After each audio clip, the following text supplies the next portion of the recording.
This tutorial is going to talk about Google Classroom and the Gradebook. So what I want you to do is we're going to start by going into your Google Classroom that you're going to have, and at the top here we're going to go to the grades. Google Classroom has a built-in gradebook for you that you can put all kinds of assignments in, and you can decide what you want to do, but there's a way to customize this gradebook. So what we're going to do here is we're going to click on the settings button up in the top right of the corner and scroll all the way to the bottom and talk about the grading here.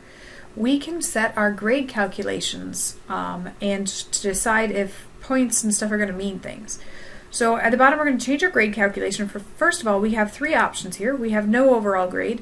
We want one. We can just straight up total points so that everything is just categorized based off its point value, or we can weight by categories if we want to do a summative, informative, or we want different types of things. So we're going to do weight by category just for the sake of this assignment. And then I want to make sure that my students can see what I'm seeing and what I'm doing in here. So I'm going to turn under the show overall grade to the students, I want to turn that to the right. It will be colored based off of the theme of your class, what color it would be. In the bottom part here, we're going to add some categories. So I am going to put a no count category so that there are some stuff in here that I want people to do, but I don't want it to weight against their thing. I want to put in here some summative assignments, and we're going to make those 80% of the grade. And we're going to put some formative assignments in here, and just mini little tasks that we want people to do. So just three different categories: a no count category, a summative, and a formative. And that's all I'm going to do. When you're done, you want to make sure you hit the save button up in the top right corner. If you don't, the system's going to ask you, hey, are you sure you don't want to do that? So I'm going to hit cancel, and now I am going to hit save.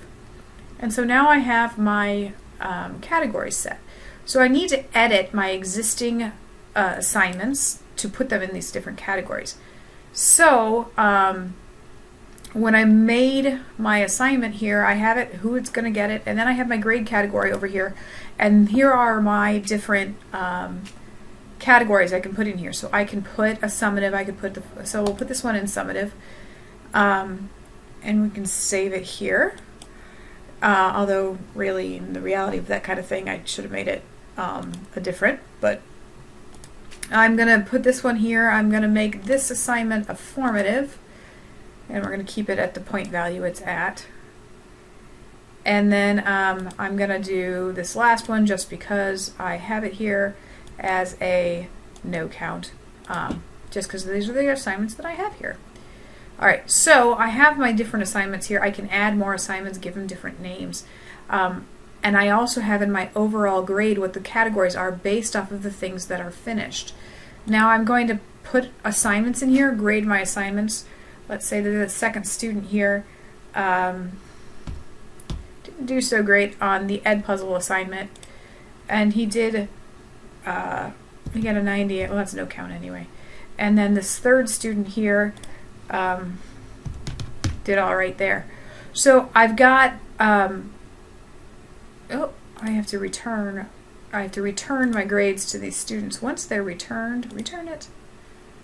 It should calculate. So they are not calculating the grades until they've been returned to the students.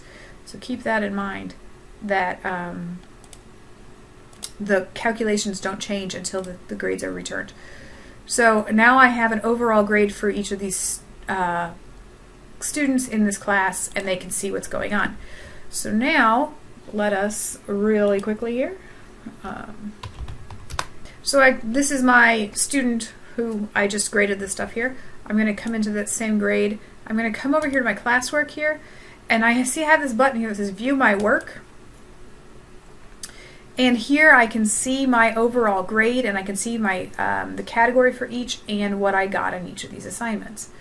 So I can also filter my gradebook. So that's how I can see what my grade is and where I stand with all of my assignments. So you're going to want to make sure that you have all that set so the kids can see where they stand in the class.